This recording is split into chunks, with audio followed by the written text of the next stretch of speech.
When discussing the traits they think make Sabine very Mandalorian, her friends Kanan and Hera agree that she is so expressive and yet so tightly wound.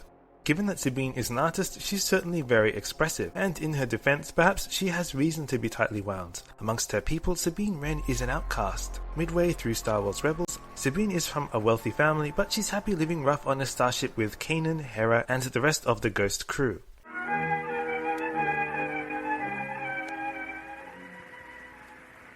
Meanwhile, back at the palace... Unfortunately, the aristocratic family Sabine left behind is struggling. Her mother and brother live in Clan Wren's luxurious mansion, but they're forced to cooperate with the Empire to survive.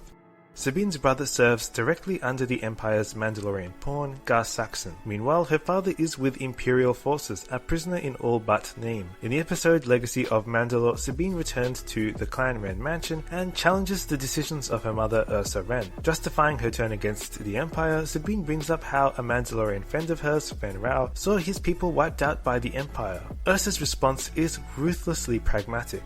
Fen Rao's people are dead and mine are not. I intend to keep them that way. Sabine's mother Ursa is focused on her responsibilities to her family and clan. It's unsurprising that Ursa and Sabine don't get on. Sabine built a superweapon for the Empire, a weapon that can target Mandalorian armor. Then she abandoned the Empire completely, switching sides to fight for the Rebel Alliance. At face value, none of this makes Sabine come across as reliable. We can forgive her for being young, but Ursa is not particularly forgiving. Focused on the most practical way to maintain Clan Wren's status amongst the Mandalorians, Ursa has placed Clan Wren firmly on the Empire's side.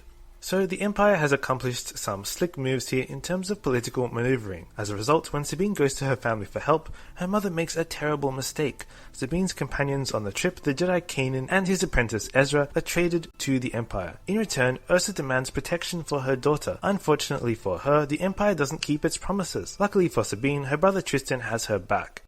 Sabine's brother Tristan doesn't have a lot in common with her. He's not an artist, nor does he seem interested in abstract ideas like justice. When his family is threatened, he joins the Empire to protect them. When Gar Saxon, the Empire's agent, turns on Clan Wren, Tristan is given an opportunity to continue serving the Empire. Instead, he backs his mother and sister. He doesn't accuse Gar Saxon of being unjust, he simply states, "I choose family," and he fights against his former boss without compunction. Again, Sabine's mother and brother are incredibly practical people. There's the flip side to this, however. We could call Sabine irresponsible and her mother and brother responsible. On the other hand, we could call Sabine flexible and her mother and brother rigid. The dark side of this rigidity is seen when Ursa witnesses Sabine dueling Gar Saxon. It's implied that if Kanan hadn't reminded Ursa that her daughter is more important than tradition, Ursa might not have intervened in time to stop Saxon from killing Sabine. Sabine has inherited her artistic sensibilities from her father and her tactical and strategic thinking from her mother. It must be said that her relationship with her father is much warmer. She even defends her dad when Ezra says he thought Sabine's father would be a warrior. Sabine snaps back, "My dad fights with his art." The two-part story Heroes of Mandalore concludes the story arc of Sabine's fractured family. Sabine teams up with her mother and brother to extract Ulrich Wren, Sabine's dad. When some of their Mandalorian allies almost turn on Sabine over the superweapon she created for the Empire, Ulrich demands the Mandalorians lower their weapons, but Ursa is more blunt, aiming her blaster and stating that anyone who attacks my daughter attacks Clan Wren.